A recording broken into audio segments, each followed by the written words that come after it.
आज हम लोग श्रोडिंजर्स वेव इक्वेशन के से संबंधित चीज़ों को पहले थोड़ा पढ़ेंगे।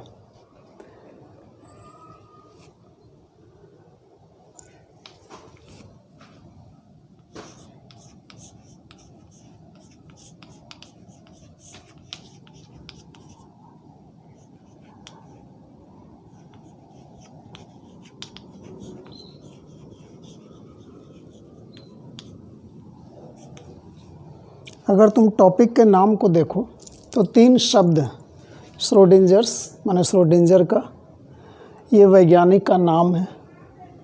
वेव इक्वेशन श्रोडिंजर का तरंग समीकरण। जाहिर है कि इसको अगर हमको समझना है ठीक से तो हमको 2 शब्द पर ध्यान देना पड़ेगा, एक है वेव और एक है इक्वेशन।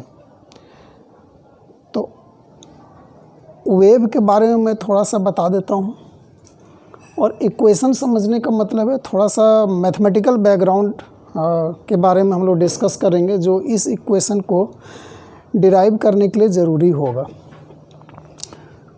तो आओ पहले हम लोग इन 2 शब्दों को समझें और तब हम देखेंगे कि श्रोडिंजर ने कैसे उस इक्वेशन को बनाया।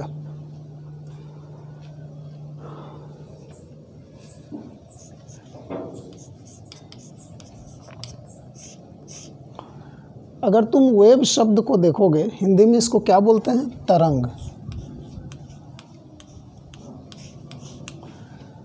तो हम सब इससे परिचित हैं।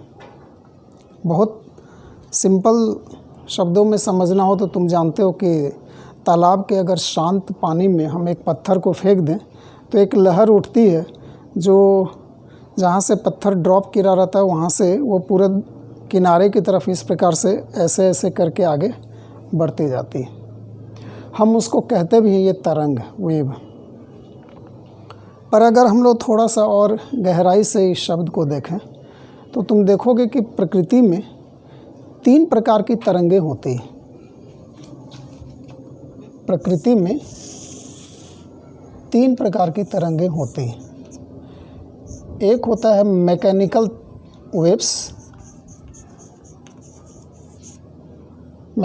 वेव्स, दूसरा है इलेक्ट्रोमैग्नेटिक वेव्स और तीसरा है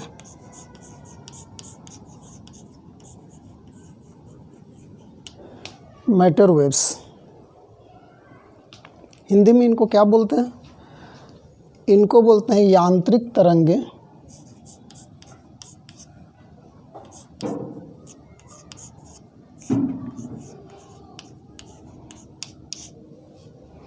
इनको बोल देते हैं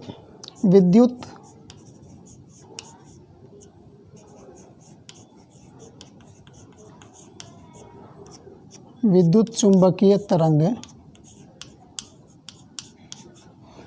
और इनको बोलते हैं द्रव्य तरंगें।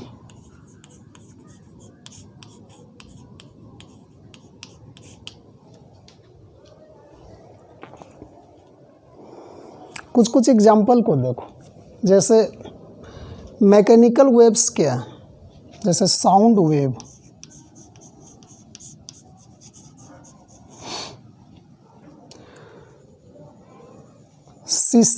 जैसे अर्थक्वेक जो होता है, भूकंप, अर्थक्वेक मतलब भूकंप, इसमें भी वेव बनता है, उसको सिस्मिक वेव कहते हैं। साउंड वेव के बारे में तुम अच्छी तरह से जानते हो कि हम बात करते हैं तो वेव के रूप में भूकंप होता है। तो वो अगर तुम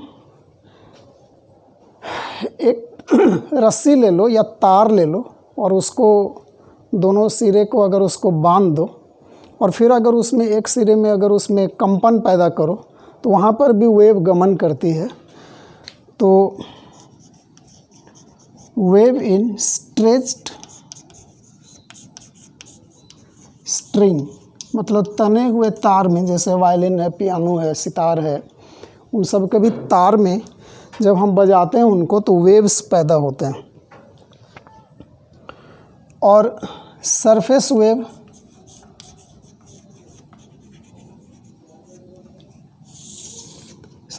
मतलब जैसे अभी मैंने बताया कि पानी में अगर तुम शांत पानी में अगर पत्थर फेंकोगे तो जो लहर बनती है वो सरफेस पर, सतह पर बनती है। तो इस तरह के वेव को हम लोग कहते हैं यांत्रिक तरंगें, मैकेनिकल वेव्स। साउंड वेव हम बात करते हैं, भूकंप में भी वेव बनता है। अगर तुम एक रस्सी या तार को अगर तान दो और उसमें अगर तुम वाइब्रेशन पैदा करो, कंपन पैदा करो तो वेव बनेगा। और तालाब के शांत पानी में अगर तुम पत्थर फेंको तो सरफेस पर भी वेव बनेगा। इनकी विशेषताएं क्या हैं? ये जो यांत्रिक तरंगें होती हैं, इसकी सबसे बड़ी विशेषता ये है कि नीड मीडियम, इनको माध्यम चाहिए होता है। बिना माध्यम का ये वेव नहीं बनेगा। जैसे हम लोग बात कर रहे हैं तो जो वेव बनता है वो एयर के थ्रू प्रोपेगेट करता है, आगे बढ़ता है। अगर हवा नहीं रहेगी, जैसे मैं बोल रहा हूँ और सामने में तुम बैठे हो तो मेरी आवाज़ को अगर सुन रहे हो, जब हम लोग दो आदमी आमने सामने बात करते हैं तब, तो अगर बीच में से अगर वैक्यूम कर दिया जाए, हवा को हटा दिया जाए, तो कितना भी आदमी नज़दीक रहेगा दूसरे के, एक बोलेगा तो दूसरे को सुनाई नहीं देगा। तो साउंड वेव को गमन करने के लिए एयर या कोई भी मीडियम ज़रूरी है। उसी तरह सिस्मिक वेव या अर्थक्वेक के कारण जो पैदा होता है वो सॉलिड, उसको ज़मीन मिलता है और वहाँ से वो वेव बनता है। स्ट्रेच स्ट्रिंग में तो ये मीडियम खुद ही है। सरफेस वेव में भी पानी मीडियम का काम करता है। तो कहने का मतलब ये है कि ये जो मैकेनिकल वेव्स होते हैं इनको क्या चाहिए होता है?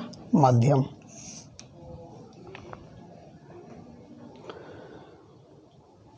ये जो हमारा यांत्रिक वेव है ये दो प्रकार का होता है। मैं यहाँ पर ले लेता हूँ।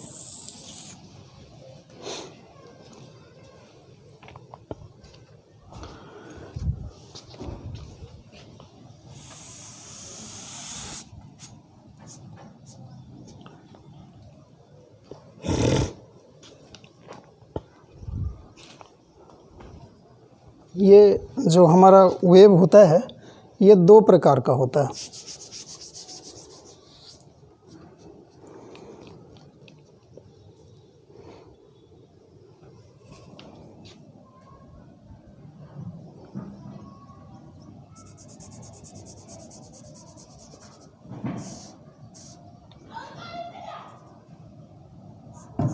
मैकेनिकल यांत्रिक तरंगें।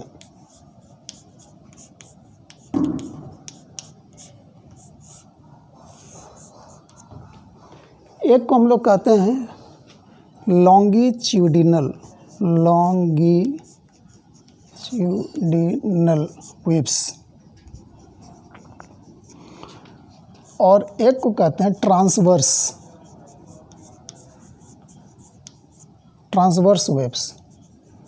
यही मैकेनिकल वेव, ये सब जो वेव है ये दो प्रकार का होता है। एक लॉन्गिट्यूडिनल, हिंदी में इसको क्या बोलते हैं? अनुदैर्ध्य तरंगें।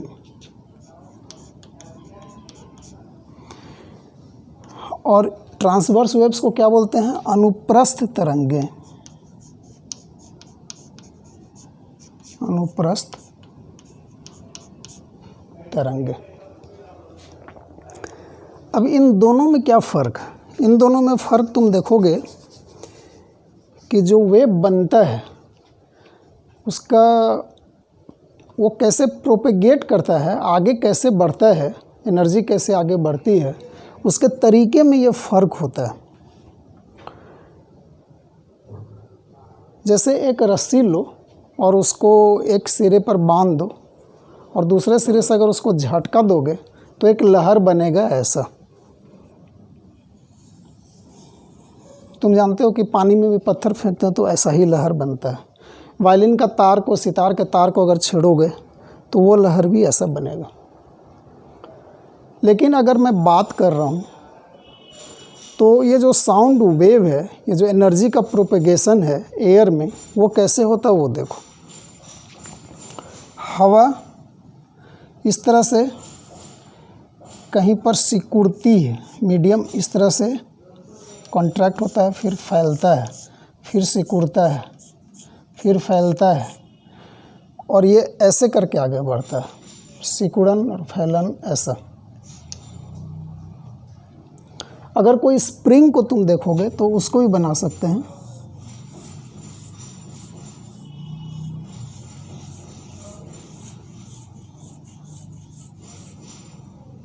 देखो यहाँ पर मैंने इसको सिकोड़ दिया, यहाँ फैला दिया, यहाँ सिकुड़ गया, इधर फैल जाएगा, और ऐसे करके तरंगें आगे बढ़ती हैं। तो क्लियर कट ये दो प्रकार का वेव, मैकेनिकल वेव बनाता है। हमारा जो साउंड वेव है वो ऐसे चलता है, ये साउंड वेव, इसलिए इसको हम लॉन्गिट्यूडनल। अच्छा, इसमें और एक कैरेक्टरिस्टिक क्या है देखो कि एनर्जी जो आगे बढ़ती है, जैसे साउंड एनर्जी आगे बढ़ रही है इधर मान लो, तो जो माध्यम का कंपन है वो भी इसी दिशा में ही आगे बढ़ता है, दोनों की दिशा एक रहती है। लेकिन इसके विपरीत अगर अनुप्रस्थ तरंग को देखोगे तो अनुप्रस्थ तरंग में क्या होता है कि एनर्जी जिधर आगे बढ़ती है, मीडियम के जो कण होते हैं वो उस पर परपेंडिकुलर रहते हैं, ऊपर नीचे होते रहते हैं। जैसे अगर लहर इधर एनर्जी अगर आगे बढ़ रही है तो मीडियम केवल ऊपर नीचे होगा इधर, ऐसे। जैसे तुम पत्थर में पानी करते हो, तुम उसमें एक लहर बनाओ और उसमें एक कॉर्क को डाल दो, तो लहर तो क्लियरली आगे बढ़ती तुमको दिख जाएगी, पर जो कॉर्क है वो वहीं पर ऊपर नीचे होते रहता है। तो पानी जो माध्यम के रूप में काम कर रहा है वो ऊपर नीचे होता है। तो मीडियम और एनर्जी का डायरेक्शन दोनों परपेंडिकुलर टू ईच अदर होते हैं, पर यहाँ ऐसा नहीं होता है। तो ये है कुछ मोटी बातें हमारे यांत्रिक तरंगों के बारे में। उसके बाद दूसरा प्रकार है जो हमारी प्रकृति में होता है तरंग का, वो है विद्युत चुंबकीय तरंग, इलेक्ट्रोमैग्नेटिक वेव्स। इसकी जो विशेषता है वो ये है कि नो मीडियम इज़ रिक्वायर्ड। इस प्रकार के वेव को गमन करने के लिए किसी माध्यम की आवश्यकता नहीं होती है। और सबसे अच्छा एग्जाम्पल है जो सूर्य की किरणें हमारे पास आती हैं। तो सूर्य और पृथ्वी के बीच में बहुत बड़ा स्पेस वैक्यूम है, पर वो किरणें आती हैं, वो वेव के रूप में रहती हैं। जो सूर्य की किरणें हमारी धरती पर आती हैं वो ट्रांसवर्स वेव्स रहता है, उसका डिज़ाइन ऐसा रहता है।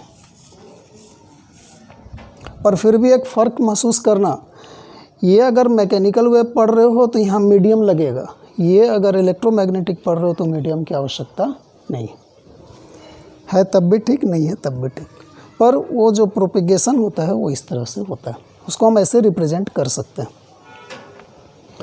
इसके ढेर सारे एग्जाम्पल तुम पढ़े हो, मैं एक बार लिख भी देता हूँ। Gamma ray, X ray, ultraviolet, visible मतलब विवग्योर तुम पढ़े हो, violet, indigo, blue, green, yellow, orange और रेड। फिर इंफ्रारेड, माइक्रोवेव, रेडियो वेव, ये सभी इलेक्ट्रोमैग्नेटिक रेडिएशन हैं और सब एक सिस्टम में रहते हैं। उनको हम लोग इलेक्ट्रोमैग्नेटिक स्पेक्ट्रम भी कहते हैं। इसके बारे में डिटेल हम लोग फिर कभी बाद में पढ़ेंगे। तो ये है हमारा इलेक्ट्रोमैग्नेटिक रेडिएशन। और तीसरा है मैटर वेव्स। मैटर वेव क्या होता है, ये डी ब्रॉगली का आइडिया था ना, डी ब्रॉगली। डी ब्रॉगली ने क्या बताया था, कोई भी पदार्थ अगर मूव कर रहा है तो उसके साथ वेव भी होता है, एसोसिएटेड रहता है। और क्योंकि पदार्थ है इसलिए हम लोग, द्रव्य है इसलिए उसको द्रव्य तरंग या मैटर वेव कहते हैं। जैसे मान लो कि ये कोई इलेक्ट्रॉन है मान लो, तो इसमें भी वेव होगा और वो ऐसा रहेगा। अब एक बात और बता दूं कि ये जो हमारा मैटर वेव है और ये सब जो वेव है उसमें एक और फ़र्क है। जैसे ये जो हमारा विद्युत चुंबकीय तरंग है ये अपने मीडियम को छोड़ करके बाहर निकल जाता है। जैसे तुम बल्ब जलाते हो तो बल्ब से इलेक्ट्रोमैग्नेटिक रेडिएशन बाहर निकलती है, बल्ब को छोड़ करके, सूर्य से किरण जो आ रही है वो सूर्य को छोड़ करके आ रही है। लेकिन मैटर वेव ऐसा होता है जो अपने सोर्स को छोड़ करके बाहर नहीं निकलता है, वो अपने सोर्स के साथ ही एसोसिएटेड रहता है, वो उसी के साथ में रहता है। एनीवे इन सबको डिटेल में हम लोग फिर कभी पढ़ लेंगे। तो ये था वेव। मैंने इन चीज़ों को क्यों यहाँ पर बताया, श्रोडिंजर्स वेव इक्वेशन में इतना सारा बताने की ज़रूरत कहाँ पर है, क्योंकि हम देखेंगे कि श्रोडिंजर वेव इक्वेशन हमारे एटम्स और मॉलिक्यूल्स के लिए लगते हैं और उनमें जो वेव्स होते हैं वो वेव का डिज़ाइन वैसा ही है जैसा ये ट्रांसवर्स वेव है। तो अगर हमको वेव इक्वेशन पढ़ना है तो हमको वेव को समझना पड़ेगा कि हम किस वेव की चर्चा कर रहे हैं। इस प्रकार के वेव की चर्चा कर रहे हैं कि ऐसे वेव की चर्चा कर रहे हैं, हमारा वेव का शेप कैसा है, हमारा वेव का डिज़ाइन कैसा है। क्योंकि अभी हम लोग देखेंगे कि इसी पर डिपेंड करेगा कि हमारा इक्वेशन कैसा होगा। तो ये था हमारा संक्षिप्त डिस्कशन किसके बारे में, वेव के बारे में। तो एक टर्म को हमने पढ़ लिया और अब हम दूसरे टर्म की तरफ आएंगे और इक्वेशन के बारे में हम थोड़ा समझेंगे। हम उन्हीं चीज़ों को समझेंगे जो श्रोडिंजर वेव इक्वेशन को पढ़ने के लिए मदद करेगा। पूरा क्वांटम मैकेनिक्स और जो ये श्रोडिंजर वेव इक्वेशन है ये मैथमेटिकल है और जो हमारी क्लास हो रही है वो मुख्य रूप से बायोलॉजी के बच्चे हैं जो मैथमेटिक्स उतना ज़्यादा नहीं पढ़े हैं जितना मैथ्स के बच्चे पढ़ते हैं। पर इसमें कोई परेशानी की बात इसलिए नहीं है कि क्योंकि तुमको जो 11th-12th में फिज़िक्स को पढ़ने में जितना मैथ्स पढ़े होगे बस उतनी ही की ज़रूरत है, उससे ज़्यादा की आवश्यकता नहीं है। बीएससी फर्स्ट ईयर में जो पढ़े होगे वही लगेगा, लेकिन फिर भी एक बार हम उनको रिफ़्रेश कर लेंगे ताकि जब हम लोग मैथमेटिकली इसको डिराइव करें तो ज़्यादा परेशानी ना हो। इसलिए अभी हम लोग किस पर डिस्कस करेंगे, इक्वेशन पर। तो ये क्या मैं मैथमेटिकल बैकग्राउंड देना चाहता हूँ वो देखो।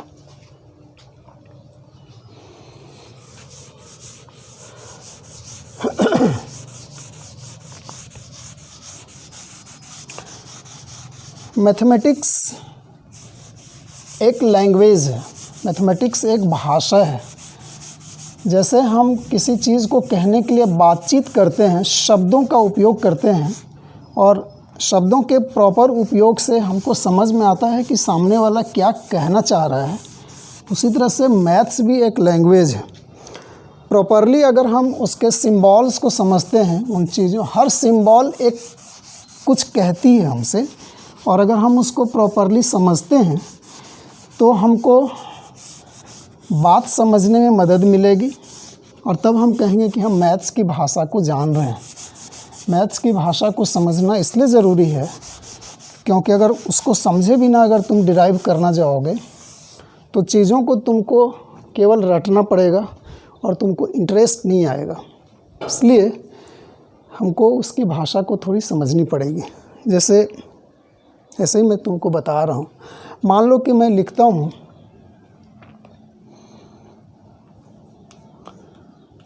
5 में 3 को जोड़ो और उत्तर बताओ। तो मैंने एक प्रश्न दिया कि 5 में 3 को जोड़ो और उत्तर बताओ।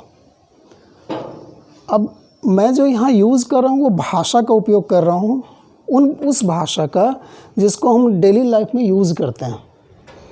तो तुम इसका उत्तर को बता दोगे। लेकिन अगर कोई मैथमेटिशियन इसी चीज़ को लिखना चाहे तो कितना सिंपल तरीके से लिख देगा। देखो, इतना लिखने की बजाय अगर वो ऐसा लिख दिया और उत्तर भी छोड़ो, मान लो केवल इतना लिख दिया, तब भी समझने वाला समझ जाएगा कि कह रहा है कि 5 में 3 को जोड़ो। क्योंकि ये जो सिंबल है, ये जोड़ने का सिंबल है, हम सब जानते हैं। तो मैं तुमको ये कह रहा हूँ कि ये भी एक भाषा है, ये भी भाषा है और ये भी भाषा है। ये शब्दों की भाषा है, ये मैथमेटिक्स की भाषा है।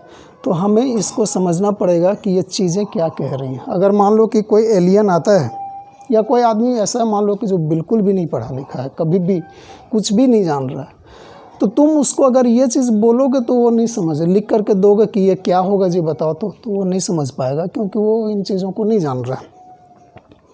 लेकिन अगर हम जानते हैं तो हम इस बात को समझ पाएंगे। इसकी भाषा को समझने के लिए और ख़ास करके इक्वेशन के लिए तुम देखो,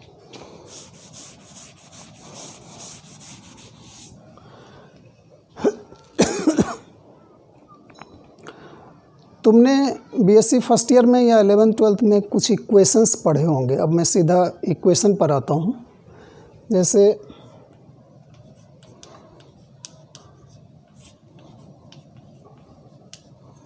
सरल रेखा, स्ट्रेट लाइन,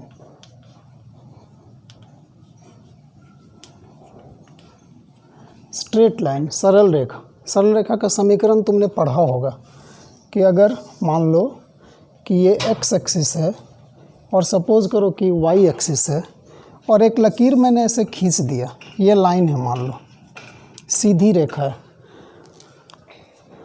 तो तुम क्या देख रहे हो कि ये जो कोऑर्डिनेट्स है मेरा एक्स एक्सिस और वाई एक्सिस और ये मूल बिंदु है मान लो, तो तुम देख रहे हो कि ये रेखा ऐसे करके ऊपर जा रही है, ये रेखा यहाँ पर कट कर रही है, वाई एक्सिस को यहाँ पर कट कर रही है, मूल बिंदु से इतनी दूरी पर कट कर रही है।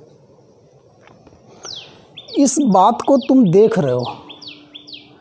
तुम इसकी ये डिस्टेंस भी निकाल सकते हो, स्केल से मेज़र कर सकते हो, ये एंगल को या इस एंगल को भी मेज़र कर सकते हो, और तब तुम इसको बता सकते हो कि इस बोर्ड पर या इस एक्स और वाई एक्सिस के बीच में जो ग्राफ खींचा हुआ है या लकीर खींची हुई है उसका पोजीशन कैसा है। तुमको उसके लिए बहुत सारे काम करने पड़ेंगे। लेकिन अगर एक मैथमेटिशियन है तो देखो कि कितना आसानी से वो लिख देगा इसके लिए y बराबर mx प्लस सी, वाई बराबर mx प्लस सी। अगर कोई मैथमेटिशियन को बोलोगे कि ये क्या है तो वो तत्काल बोल देगा कि ये स्ट्रेट लाइन का समीकरण है, ये एक सरल रेखा को बता रहा है, और वह सरल रेखा ऐसी है जो इस यहाँ से लेकर के यहाँ तक की जो दूरी है उसको हम लोग कहते हैं सी को कहते हैं अंतःखंड, तुम पढ़े हो, इंटरसेप्ट। और y इस एक्सिस पर दूरी है, x एक्सिस पर दूरी है, और m को हम लोग कहते हैं स्लोप मतलब ये जो हमारी रेखा है वो किस ढाल पर है। ये रेखा ऐसे भी हो सकती है, ऐसे भी हो सकती है, ऐसे भी हो सकती है। तुम देखो कि सबका ढाल अलग अलग है, तो इसको निकालने के अलग अलग तरीके हैं। बस मैं केवल तुमको इतना कहना चाह रहा हूँ कि अगर हम लोग y बराबर mx प्लस सी लिखते हैं तो ये जो इक्वेशन है वो किस चीज़ को रिप्रेजेंट करता है, स्ट्रेट लाइन को। उसी तरह से एक दो और छोटे छोटा इक्वेशन को देखो। जैसे एक इक्वेशन है सर्किल,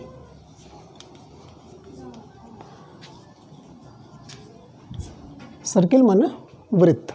वृत्त तुम जानते हो कि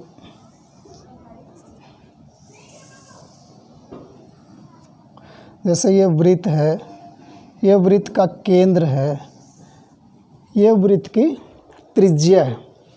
तो सपोज़ करो ये त्रिज्या है r, ये मान लो कि कोई बिंदु है, कोई बिंदु है, जैसे सपोज़ करो P बिंदु है, तो उसका तुम जानते हो कोऑर्डिनेट्स होता है x और y, और ये मान लो कि x एक्सिस है और ये मान लो कि y एक्सिस है।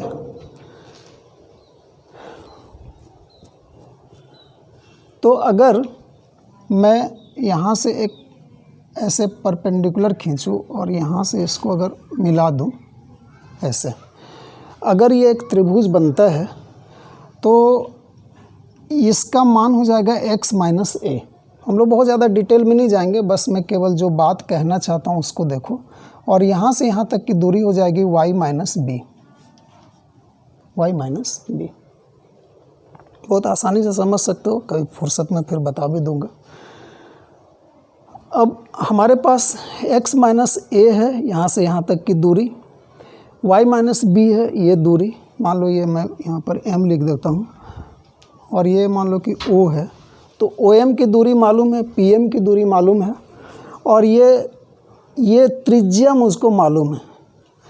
तो इन सब डाटा को मिला करके एक इक्वेशन है, वो इक्वेशन क्या है, x माइनस ए का square plus y minus B का स्क्वायर बराबर r का स्क्वायर। और ये जो इक्वेशन है वो इक्वेशन इस वृत्त को रिप्रेजेंट करता है, इस सर्किल को रिप्रेजेंट करता है। जैसे किसी मैथमेटिशियन को तुम ये दिखाओगे और पूछोगे कि ये क्या है, तो वो तुरंत बोल देगा कि ये स्ट्रेट लाइन का समीकरण है। उसी तरह से किसी मैथमेटिक्स के स्टूडेंट को पूछोगे कि ये क्या है, तो वो बोलेगा कि ये सर्किल का इक्वेशन है। तुम पूछोगे कि ये क्या है, तो बोलेगा कि उस सर्किल की त्रिज्या है। तुम पूछोगे कि ये x माइनस ए क्या चीज़ है, तो वो ड्रॉ करके तुमको बता देगा कि ये दूरी x माइनस ए है और ये दूरी y माइनस बी है। मतलब उसको पूरा मामला क्लियर है कि ये है क्या चीज़। लेकिन तुम देखो कि अगर तुमने नहीं पढ़ा होगा तो इसको देख करके तो तुम नहीं बता सकते हो कि ये किसी सर्किल का इक्वेशन है। एक और हम लोग देख लेते हैं, एक और देख लो, एलिप्स। एलिप्स को हिंदी में क्या कहते हैं मुझे याद नहीं है, तुम देख लेना, पर उसका डिज़ाइन ऐसा होता है।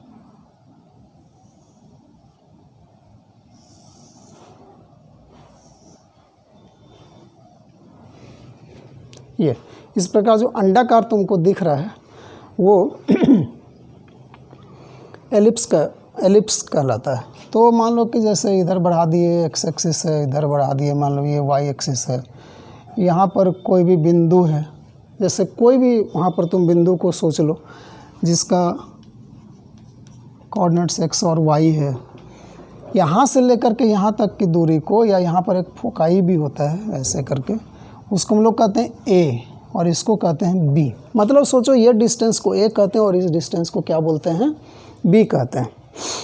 तो ये x हो गया, y हो गया, a हो गया और b हो गया। इनके बीच में एक रिलेशन होता है। वो रिलेशन क्या होता है, X square upon A square plus Y square upon B square is equal to 1।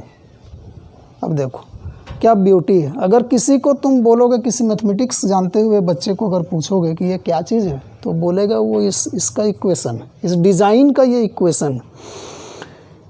और इस डिज़ाइन में ए और बी क्या है, तो ये ए और बी और ये एक्स और वाई उसके कोऑर्डिनेट्स है, और इस तरह से वो तुमको एक्सप्लेन कर देगा। मैं इन चीज़ों को क्यों बताने की कोशिश कर रहा हूँ, मैं ये बताने की कोशिश कर रहा हूँ कि मैथमेटिक्स में अलग अलग शेप के लिए, अलग अलग डिज़ाइन के लिए मैथमेटिकल इक्वेशंस है। तो तुम पूछोगे कि श्रोडिंगर वेव इक्वेशन से इनका क्या लेना देना है। इनका तो कुछ लेना देना नहीं है, लेकिन श्रोडिंगर वेव इक्वेशन में जो वेव है, मान लो अभी मैं श्रोडिंगर की चर्चा नहीं कर रहा हूँ, अभी केवल वेव की चर्चा कर रहा हूँ। तो अगर हम लोग इस एक वेव को लें, और ख़ास करके अगर हम लोग इस वेव के बारे में अगर देखें, तो ये एक डिज़ाइन है। इसमें भी तुम एक्स एक्सिस वाई एक्सिस बना सकते हो, ये मान लो एक्स एक्सिस है, ये मान लो कि वाई एक्सिस है। और तुमको अगर पूछा जाएगा कि जैसे इसका स्ट्रेट लाइन का इक्वेशन ये है, इस डिज़ाइन का इक्वेशन ये है, इस डिज़ाइन का इक्वेशन ये है, तो इस हमारा जो वो डिज़ाइन है, वो चाहे जैसा भी डिज़ाइन जो दिख रहा है उसका इक्वेशन क्या होगा। और ये इक्वेशन इस तरह से आगे बढ़ रहा है, समय के साथ साथ आगे बढ़ रहा है। तो यहाँ पर कई चीज़ें इन्वॉल्व है। यहाँ पर x है, यहाँ पर y है, यहाँ पर t है। क्योंकि ये वेव आगे बढ़ रही है इसलिए इसका कुछ ना कुछ वेग भी होगा। तो मान लिया कि उसका वेग c है। तो इन सब के बीच में एक रिलेशन होता है जो इस डिज़ाइन को रिप्रेजेंट करता है। और वो इक्वेशन क्या होता है, del 2y। अभी मैं तुमको इसके बारे में डिटेल बताऊंगा। del 2y upon del t square बराबर c square del 2y x t upon del x square. देखो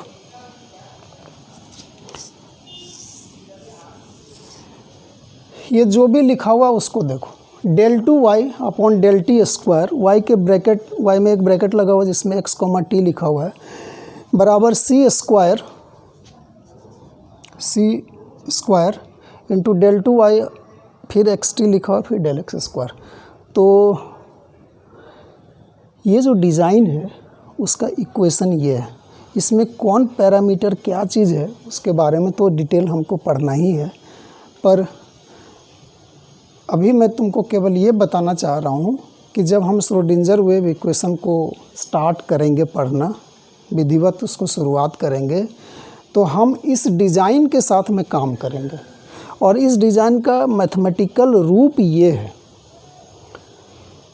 अब यहाँ पर एक प्रश्न ये आता है कि ये सारे इक्वेशंस कैसे आते हैं, ये डेवलप कैसे होते हैं, जनरेट कैसे होते हैं, कैसे फॉर्मुलेट हुए हैं।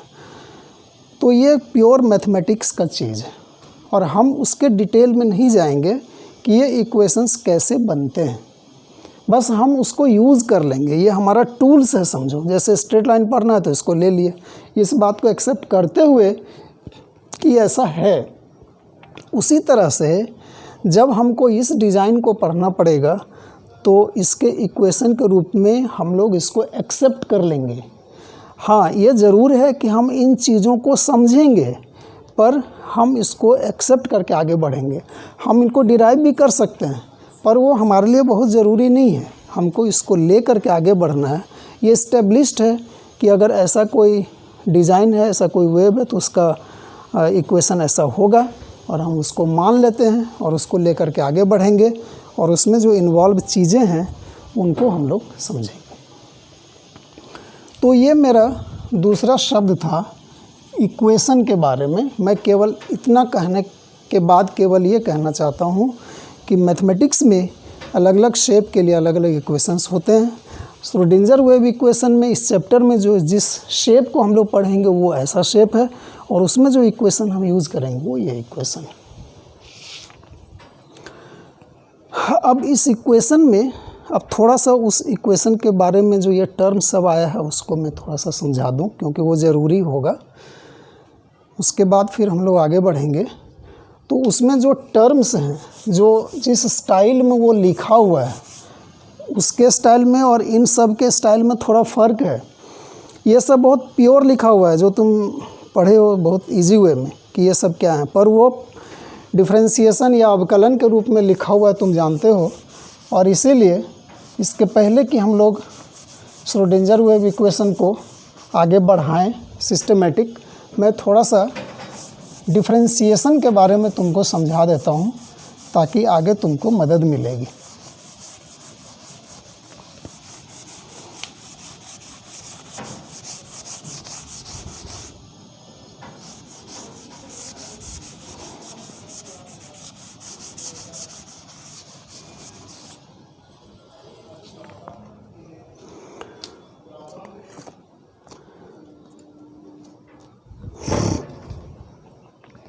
देखो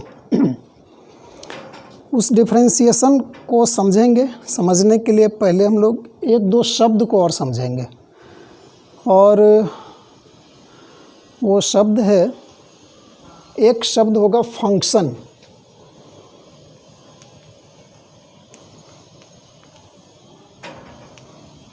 एक शब्द होगा फंक्शन, और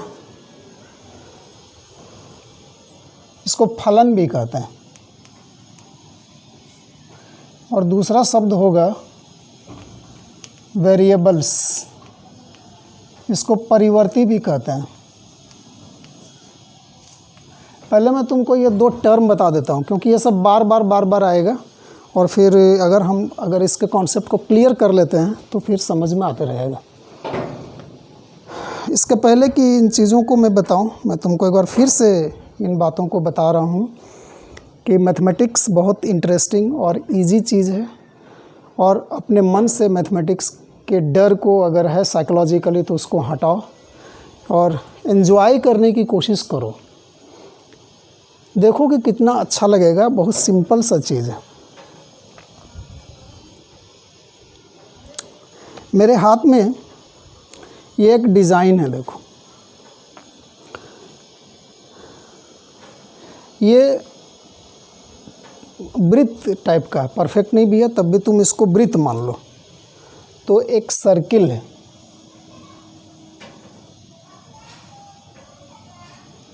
सर्किल है तो कोई ना कोई त्रिज्या होगी।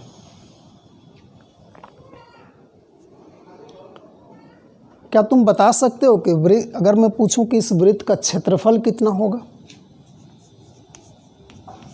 वृत्त का क्षेत्रफल वो होता है पाई आर स्क्वायर। पाई 22/7 है, वो फिक्स्ड है, उसका मान नहीं बदलेगा, ये कांस्टेंट है। और आर त्रिज्या है, आर स्क्वायर। तो ये एक सूत्र है जो तुमने स्कूल में पढ़ा होगा, किसी वृत्त का क्षेत्रफल बराबर होता है पाई आर स्क्वायर। अब तुम देखो, अगर मैं तुमको कहूँ कि वृत्त का क्षेत्रफल किस पर निर्भर करता है, वृत्त का क्षेत्रफल किस पर निर्भर करता है, तो क्या वो पाई पर निर्भर करता है? नहीं। वृत्त चाहे छोटा हो चाहे बड़ा, मान लो कि एक मैं बड़ा सा वृत्त बनाता हूँ, इतना बड़ा बनाया, इसका भी क्षेत्रफल मैं तुमको पूछूंगा तो क्या बोलोगे तुम? पाई आर स्क्वायर। सूत्र तो दोनों बराबर दिख रहा है, फिर फ़र्क क्या है? फ़र्क है आर में। यहाँ पर मान लिया कि मैं अब R1 लिखता हूँ और यहाँ पर R2 लिखता हूँ, तो तुम देख सकते हो कि ये इसकी दूरी छोटी है और ये बड़ी है, ये त्रिज्या छोटी है, त्रिज्या बड़ी है। तो अगर त्रिज्या का मान बदल गया तो क्षेत्रफल का मान बदल जाएगा। जैसे मान लो कि यहाँ पर त्रिज्या 2 सेंटीमीटर है और मान लो कि यहाँ पर 5 सेंटीमीटर है, तो ये क्या हो जाएगा? पाई इंटू 2 का स्क्वायर, तो 4 पाई। और यहाँ पर अगर हम 5 लिख देते हैं तो 5 × 5 = 25 पाई। तो देखो वृत्त का क्षेत्रफल किसके ऊपर में डिपेंड कर रहा है? इस आर पर डिपेंड कर रहा है। पाई तो बराबर है, वहाँ पर भी वहाँ पर भी, पर ये जो 4 और 25 आया वो किसके कारण आया? वो आर के कारण आया। इसको हम मैथमेटिकली एक तरह से लिख सकते हैं। क्या लिख सकते हैं? कि जो क्षेत्रफल है वो आर पर, त्रिज्या पर डिपेंड करता है। आर का मान घट बढ़ सकता है तो अकॉर्डिंगली क्षेत्रफल का मान भी घट बढ़ सकता है। तो परिवर्ती कौन है यहाँ पर? बदलने वाली चीज़ क्या है? त्रिज्या। और ये जो वैल्यू है ये इस पर डिपेंड करती है कि क्षेत्रफल क्या होगा, वो ऐसा हो, आर पर डिपेंड करेगा। तो हम लोग उसको ऐसे भी लिख सकते हैं। अगर तुम क्षेत्रफल को मान लो ए लिखते हो, सपोज करो, तो हम ऐसा कह सकते हैं कि A is the function of R. देखो ये रिप्रेजेंट करने का तरीका है। A is the function of R. A किस पर इसका मतलब है कि ए माने क्षेत्रफल किस पर डिपेंड कर? आर पर। फंक्शन आर को हम लोग वेरिएबल कहते हैं। एक और एग्जांपल लेते हैं। देखो ये मेरे हाथ में एक जो डिज़ाइन है वो त्रिभुज का डिज़ाइन है। देखो ये त्रिभुज है और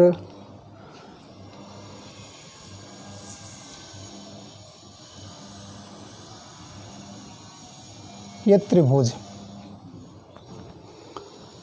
का क्षेत्रफल,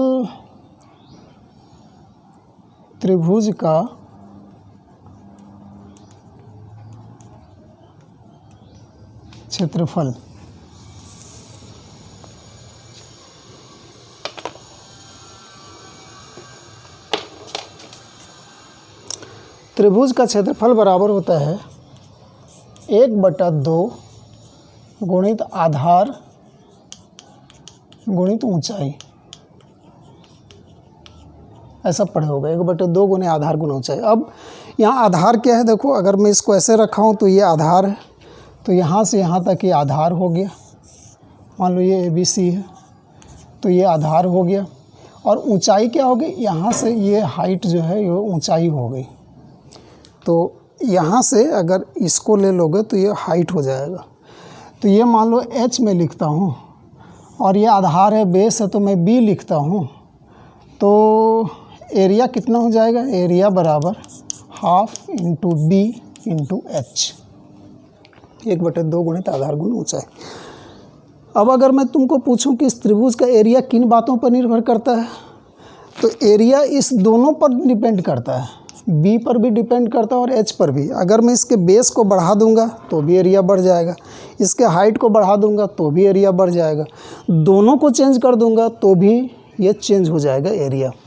इसलिए मैं यहाँ क्या कह सकता हूँ कि ये जो एरिया है वो किस पर डिपेंड करता है, B और H पर, दोनों पर डिपेंड करता है। अब फ़र्क देखो, ये एक ऐसा फैक्टर है, ये एरिया ऐसा है जो केवल R पर डिपेंड करता है। यहाँ एक ही वेरिएबल है, परिवर्ती चेंज करने वाला जो फैक्टर है वो केवल एक है। यहाँ पर 2 पैरामीटर ऐसे हैं, 2 फैक्टर ऐसे हैं, 2 वेरिएबल्स ऐसे हैं जो चेंज हो सकते हैं, एक है आधार और एक है ऊंचाई। तो हम कहेंगे कि एरिया जो है यहाँ 2 चीज़ों का फंक्शन है, 2 चीज़ों पर डिपेंड करता है।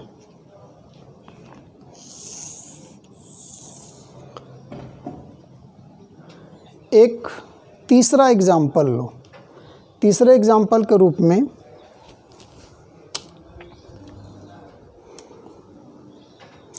मैं एक डिज़ाइन ऐसे बना दिया हूँ तुमको समझाने के लिए। ये एक डिज़ाइन है, देखो नीचे भी एक त्रिभुज है,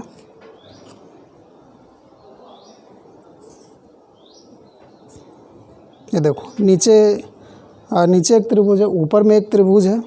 अब मान लो मैं तुमको पूछता हूँ इसका आयतन, ये जो भी डिज़ाइन है इसका एक आयतन निकालो, इस डिज़ाइन का आयतन निकालो।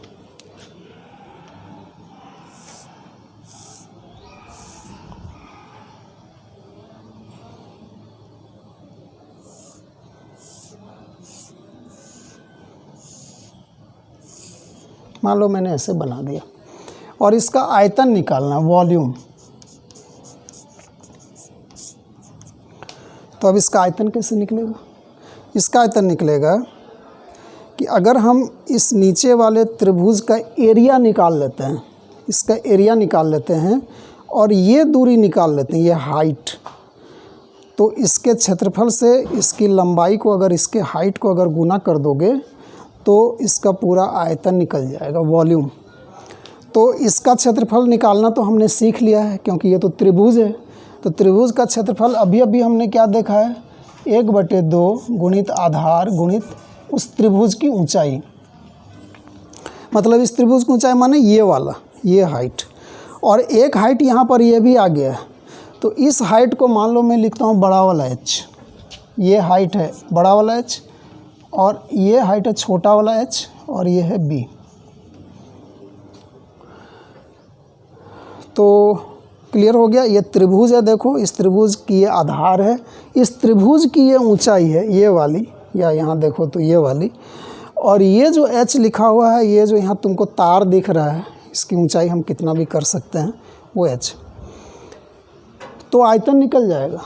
तो मैं अगर तुमको कहूँ कि ये आयतन किन चीज़ों पर डिपेंड करता है, तो यहाँ 3 फैक्टर हैं, आधार भी है, B भी है, ये H भी है और ये कैपिटल H भी है। तो मैं क्या लिख सकता हूँ, volume is the function of B, H and H. ये तीन चीज़ों पर डिपेंड करता है। तो तुम देखो वृत्त का एरिया एक ही फैक्टर पर डिपेंड करता है, यहाँ एक वेरिएबल है। त्रिभुज का क्षेत्रफल दो चीज़ों पर डिपेंड करता है, यहाँ दो वेरिएबल है। इस डिज़ाइन का आयतन तीन चीज़ों पर डिपेंड करता है, यहाँ पर तीन वेरिएबल्स। तो इसको f को फंक्शन कहते हैं, मतलब उस पर डिपेंड करता है, और ये वेरिएबल्स हैं, और ये स्वतंत्र राशि कहलाती है, इंडिपेंडेंट है। वॉल्यूम डिपेंडेंट राशि है, वो इन चीज़ों पर डिपेंड करती है, और ये वेरिएबल्स कहलाते हैं, ये इंडिपेंडेंट या स्वतंत्र होते हैं। इनके मान को हम जैसे जैसे बदल लेंगे, हम स्वतंत्र हैं कि इसको ऊंचा रखें कि छोटा रखें कि क्या रखें, तो ये सब स्वतंत्र राशि है और ये उस पर डिपेंड करती है। तो इनके बीच के रिलेशन के लिए हम लोग एक सिंबल यूज़ करते हैं, एफ को कहते हैं फंक्शन, मतलब उस पर डिपेंड करता है, और वेरिएबल्स ये सब हैं जिन पर वो डिपेंड करता है। तो गणितीय रूप से लिखने का तरीका ऐसा है, ये तुमको कई बार यूज़ करना पड़ेगा।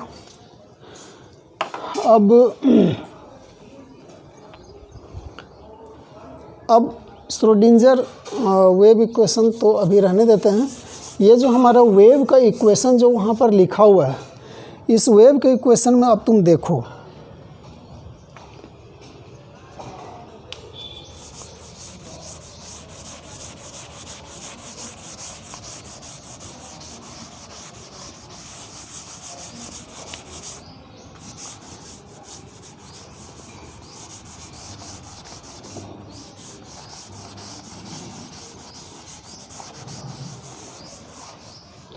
उसमें देखो कैसा लिखा हुआ है, सिंबल देखो, मैं तुमको सिंबल समझा रहा हूँ।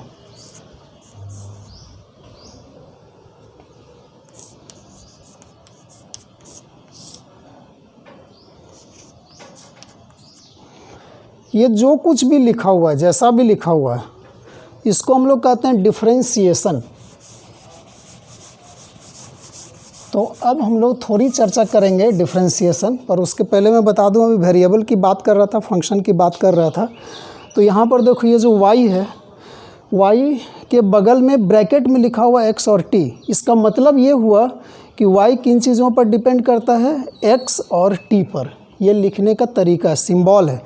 जैसे मैंने यहाँ पर क्या लिखा था, v is the function of b h h, मतलब v इन तीन चीज़ों पर डिपेंड करता है। तो यहाँ पर ब्रैकेट में लिख दिया गया है, तो उसका मतलब है कि y किस पर डिपेंड करता है, x और t पर। तो ये लिखने का तरीका है।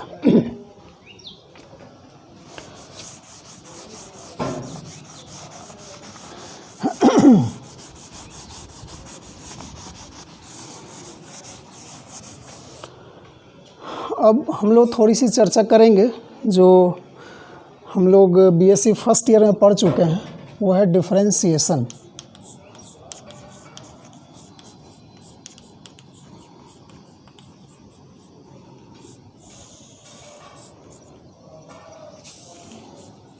डिफरेंशिएशन हिंदी में इसको क्या बोलते हैं, अवकलन। डिफरेंशिएशन को बोलते हैं अवकलन। अवकलन का जो सिंबल होता है वो होता है d/d, और ये भिन्न नहीं है, ये सिंबल है। यहाँ पर भी कुछ लिखा रहता है और यहाँ भी लिखा रहता है। जैसे सामान्य रूप से यहाँ पर x लिखा रहता है, पर ऐसा कोई ज़रूरी नहीं है, यहाँ कुछ भी लिख सकते हैं। जैसे वहाँ t लिखा हुआ है देखो, तो भी एक समझने के लिए लिख लेते हैं d/dx। तो जो d/dx लिखा हुआ है, ये दो तरह से लिखा जाता है।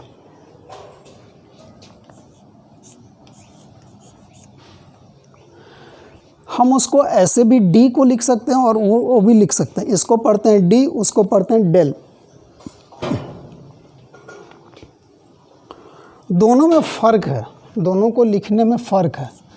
कब हम इसको लिखेंगे और कब उसको लिखेंगे, उसका वो डिपेंड करता है कि हम यहाँ पर जो कुछ भी लिख रहे हैं। जैसे मान लो कि मैं यहाँ लिख रहा हूँ dy/dx, मान लो मैंने ऐसे लिखा, तो हम कहेंगे y एक फंक्शन है और उसका डिफरेंशिएशन करना है, किसके रेस्पेक्ट में करना है, x। इसको पढ़ते कैसे हैं वो भी मैं लिख देता हूँ। इसका मतलब क्या है सिंबल का? Rate of change of y with respect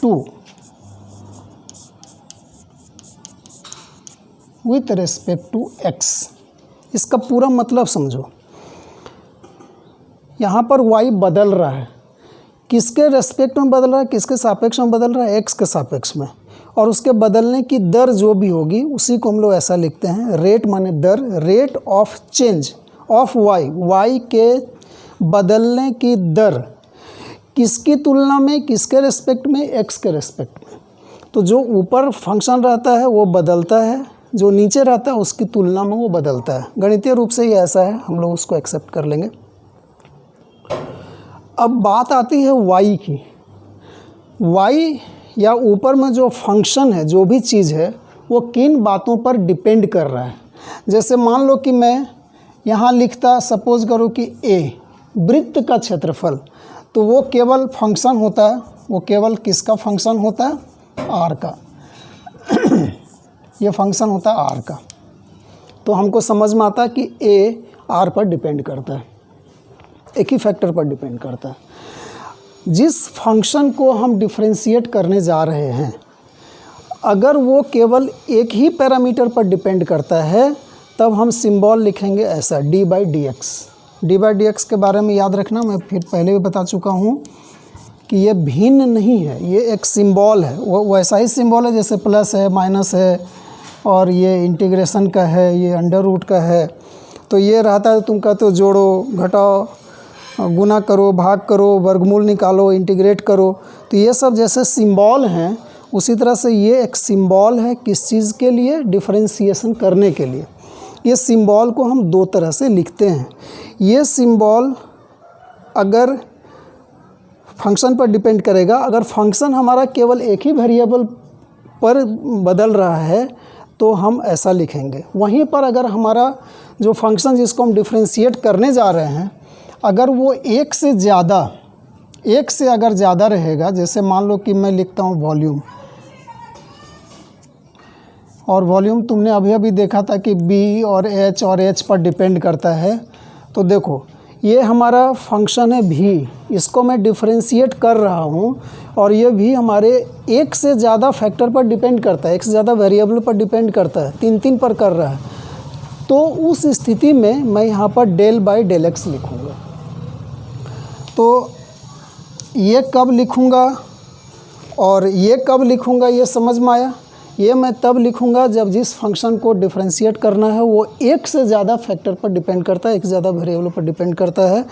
और ये तब लिखूँगा जब एक ही पर डिपेंड करता है। इस जगह में ये जो मेरा वेव है, देखो, इसमें जो y है जिसको हमको डिफरेंशिएट करना है, वो क्योंकि 2 फैक्टर पर डिपेंड कर रहा है, इसीलिए यहाँ पर ये del लिखा हुआ है। अगर ये एक पर डिपेंड करता तो हम d लिखते। अब तुमको एक और चीज़ बता दूं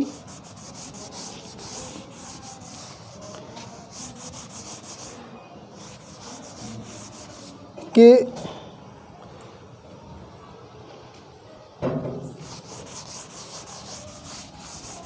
एक और चीज़ देख लेते हैं कि मान लो लिखा हुआ है dy/dx और लिखा हुआ है d2y/dx²। तो इन सब के क्या क्या मीनिंग है? अगर ऐसा लिखा हुआ है तो इसको कहते हैं फर्स्ट ऑर्डर डिफरेंशिएशन, मतलब ऑर्डर बोला जाता है। यहाँ एक है, नहीं दिख रहा माने एक है, तो उसको कहते हैं फर्स्ट ऑर्डर डिफरेंशिएशन। इसको कहते हैं सेकेंड ऑर्डर डिफरेंशिएशन। मतलब क्या है कि y को यहाँ पर एक ही बार डिफरेंशिएट किया गया है और काम खत्म। लेकिन यहाँ पर y को कितनी बार किया गया है? 2 बार किया गया, 2 बार डिफरेंशिएशन। तुम इसको ऐसे भी समझ सकते हो, ये ऐसा है d/dx,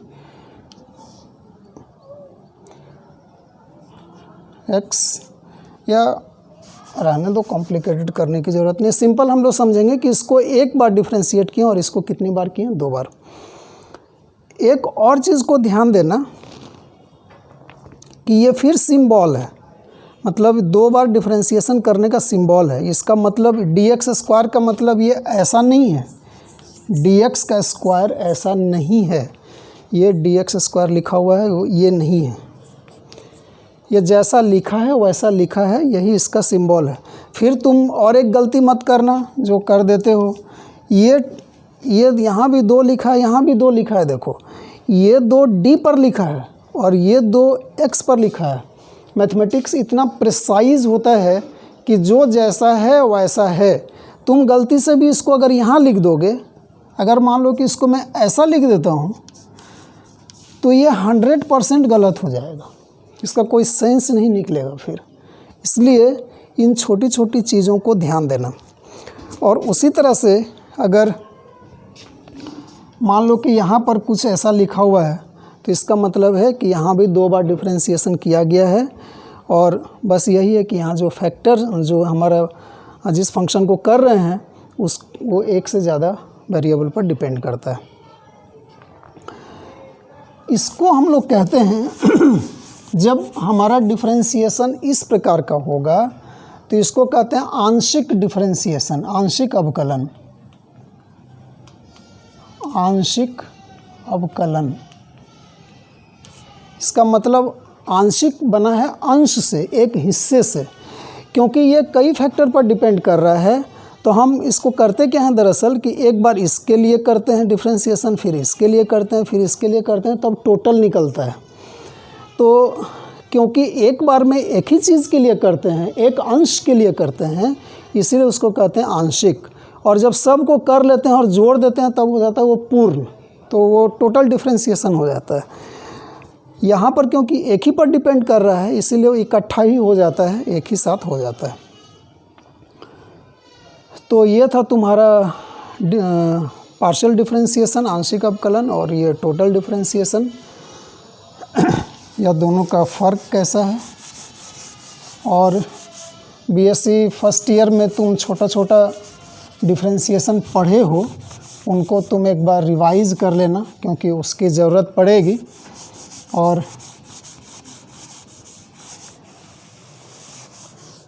ख़ास करके जैसे तुम ये फार्मूला देख लेना, तुम एक 2 त्रिकोणमिति फार्मूला भी देख लेना। तुम जानते हो d sin x by D x क्या होता है, d sin x बराबर साइन का कॉस, कॉस का माइनस साइन। तो ये सब एक छोटा छोटा फार्मूला सब देख लेना, ये तुमको अगले क्लास में काम आएगा। और एक प्रॉब्लम तुम बना लेना, एक होमवर्क दे रहा हूँ, होमवर्क। मान लो एक फंक्शन को मैं लिखता हूँ g, जो कि डिपेंड करता है t पर। ये g किस पर डिपेंड करता है, t पर। और इसका वैल्यू कुछ ऐसा है, a sin 2 pi nu t, sin 2 pi nu t।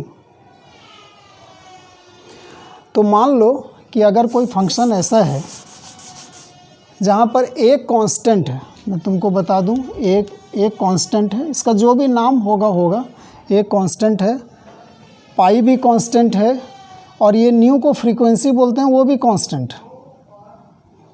तो इसको कांस्टेंट मान लो, ए भी कांस्टेंट है, 2 भी कांस्टेंट है, पाई भी कांस्टेंट है, न्यू भी कांस्टेंट है, केवल बदलने वाला कौन है, टी। तो तुमको निकालना है dg बाई dt क्या होगा, मतलब इसको डिफ्रेंशिएट करेंगे तो क्या होगा। और एक और निकालना d2g बाई dt स्क्वायर बराबर क्या होगा। ये 2 छोटा छोटा होमवर्क है, इसको तुम घर में कर लेना, क्योंकि श्रोडिंगर वेव इक्वेशन जब हम लोग पढ़ेंगे तो ये डिफ्रेंशिएशन आएगा, इसलिए बेहतर है कि हम उसको पहले ही कर लें, समझ लें। ये तुम्हारा बीएससी फर्स्ट ईयर का पढ़ा हुआ होगा और इसको कर लोगे तो हम लोग नेक्स्ट क्लास में अब श्रोडिंगर वेव इक्वेशन को विधिवत तरीके से आगे बढ़ाएंगे। तो मुझे लगता है कि आज हमने बहुत सारी चीज़ों को पढ़ा है। मैं एक बार बहुत शॉर्ट में चीज़ों को बता देता हूँ। हमने पढ़ा कि वेव 3 प्रकार के होते हैं, मैकेनिकल, इलेक्ट्रोमैग्नेटिक और मैटर वेव्स। सबके हमने एग्जांपल देखे। हम उसको इसलिए पढ़े क्योंकि श्रोडिंगर वेव इक्वेशन में जो हमारा वेव होगा वो ट्रांसवर्स वेव होगा या अनुप्रस्थ तरंग टाइप का होगा डिज़ाइन। फिर हमने देखा कि मैथमेटिक्स में ढेर सारे शेप के लिए अलग अलग इक्वेशन होते हैं, स्ट्रेट लाइन का, सर्किल का, एलिप्स का, और जो हमारा वेव जो तरंग है उसका इक्वेशन भी हमने देखा कि क्या होता है। फिर उसी क्रम में हमने देखा कि डिफरेंशिएशन का क्या सेंस है, मतलब पार्शियल डिफरेंशिएशन क्या है, टोटल डिफरेंशिएशन क्या है, कैसे करके कोई फंक्शन एक ही वेरिएबल पर डिपेंड करता है, 2 पर डिपेंड करता है। अगर एक ही पर डिपेंड करेगा तो हम उसको d/dx लिखेंगे, अगर एक से ज़्यादा पर डिपेंड करेगा तो del2 या del/dx लिखेंगे। एक बार करेंगे तो d/dx लिखेंगे, 2 बार करेंगे तो d2/dx² लिखेंगे या del²/del(x²) लिखेंगे। और फिर हमने देखा कि अगर डेल लिखते हैं तो उसको आंशिक कहते हैं, और वो तब लिखते हैं जब एक से ज़्यादा फैक्टर पर डिपेंड करता है। फिर हमने ये भी देखा कि छोटे छोटे फार्मूला तुम याद कर लेना, और ये होमवर्क तुम्हारा मैंने दिया है, इसको तुम एक बार कर लेना और फिर हम लोग अगले क्लास से इसको करेंगे। तो इसको कर के आना। Thank you.